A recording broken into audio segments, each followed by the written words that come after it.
I don't know if any of y'all have actually seen me before or are familiar with like the kind of work that I do, but I'm actually just the lady from the Shenyun billboards. That's who I am.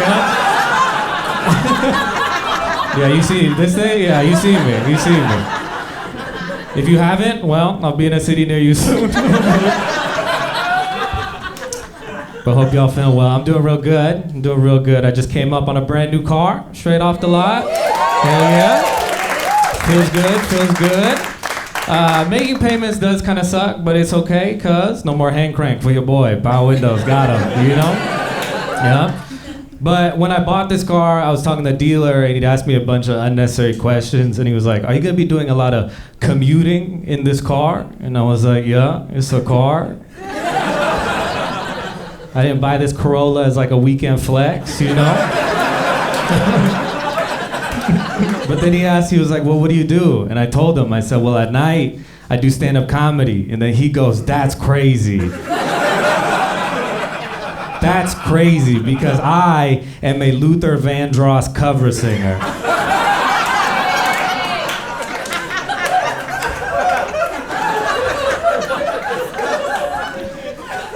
I was like, that's different.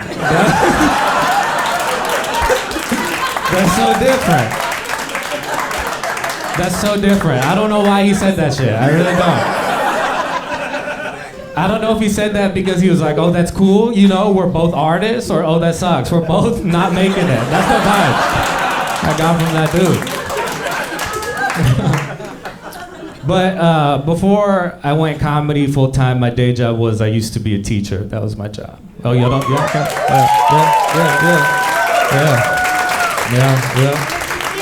Yeah. A true hero. Fuck these nurses. You know what I'm saying? Yeah, I said it. Who taught the nurses, huh? Okay, no. No, y'all are great out there. Y'all are great. But I used to teach preschool. That was my day job, yeah. Remember that. Next time you're looking for schools for your kid, I'm there, hanging out, you know?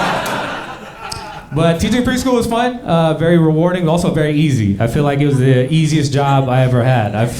I feel like most of my day was just like me watching a kid pick up something off the ground and then me being like, there's no way he's gonna eat that.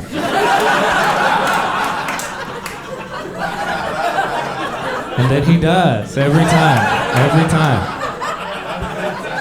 But at the school I taught at, I used to teach sports. That was my thing. I taught sports to 3 to 5-year-old kids.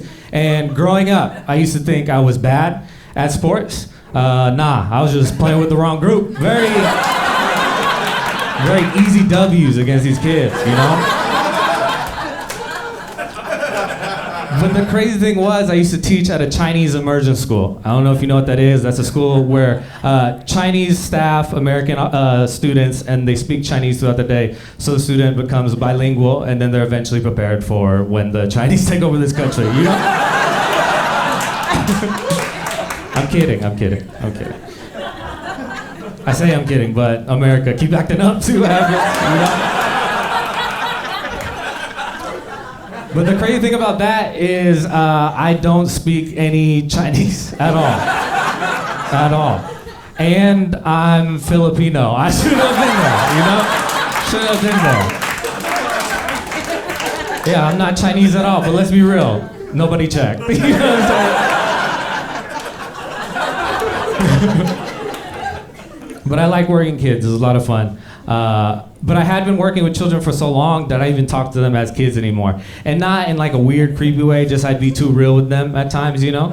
Like I remember I was talking to a kid and I asked him, I was like, hey, what do you want to be when you grow up? And then he was like, I want to be a scuba instructor.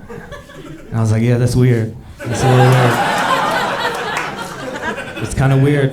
Then I asked him, I was like, hey, why do you want to do that? And he was like, because I want to study marine animal life. And I had to correct him, and I was like, yo, dude, that's actually a marine biologist. That does that kind of work, right? And well, a scuba instructor, he just tries to fuck other people's wives. That's all he is. You know?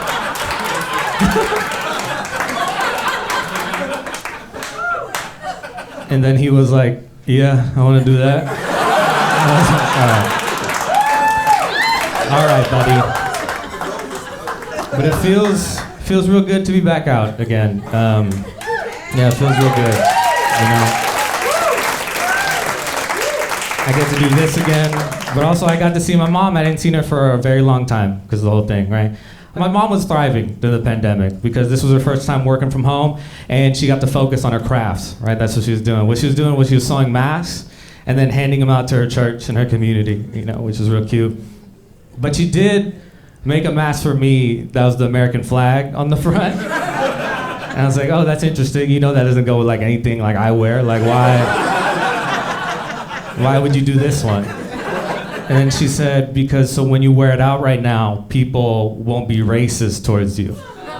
And I was like, okay, that's fine, but they can still see my eyes. So maybe throw in some goggles too. Maybe that'll work. And that's crazy, because I'm from the Bay Area. That's where I grew up, yeah. A progressive place, known to be very progressive. I think maybe a little bit too progressive now, like, I don't feel like our dogs should vote, but it seems like that's where we're going, But as progressive as we are in the Bay Area has this weird, sneaky racism that's like someone will say something racist to you, and you won't even know it was really racist until you're like 10 blocks away. I say that because I was walking home one night and an old white lady comes up to me and she was like, hey, I like your heaven handle. And I was like, oh, thank you, but I actually don't know what that is. And she was like, oh, it's your hair. It's when you go to heaven, Buddha has something to pick you up with. Yeah.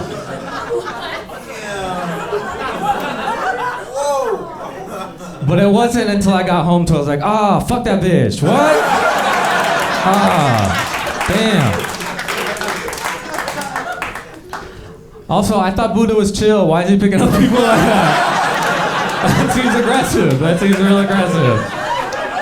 You seen that before? The only time I've seen people get picked up by buns is when two girls fight at a gas station. That's not how I want to go to heaven. It's crazy.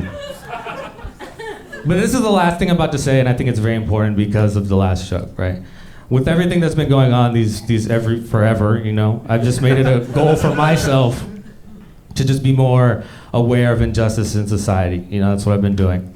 And I've been trying to help out my community, but also help out my friends' communities as well, Here's what I've done to help out my community. I started dating a white woman. For the culture.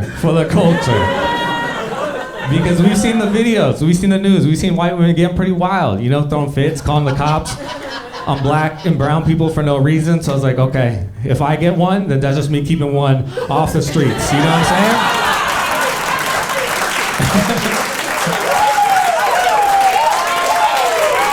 That's how I help out my community, It's real easy. All I gotta do is just when we go on walks in parks, she's got these special muzzles on her hands, so she can't use that phone, and I just gotta...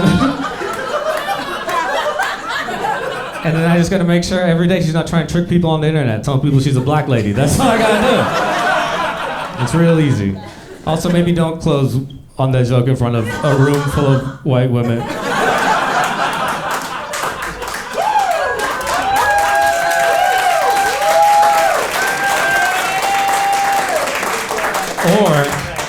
Or was that the point the whole time? Learn from that.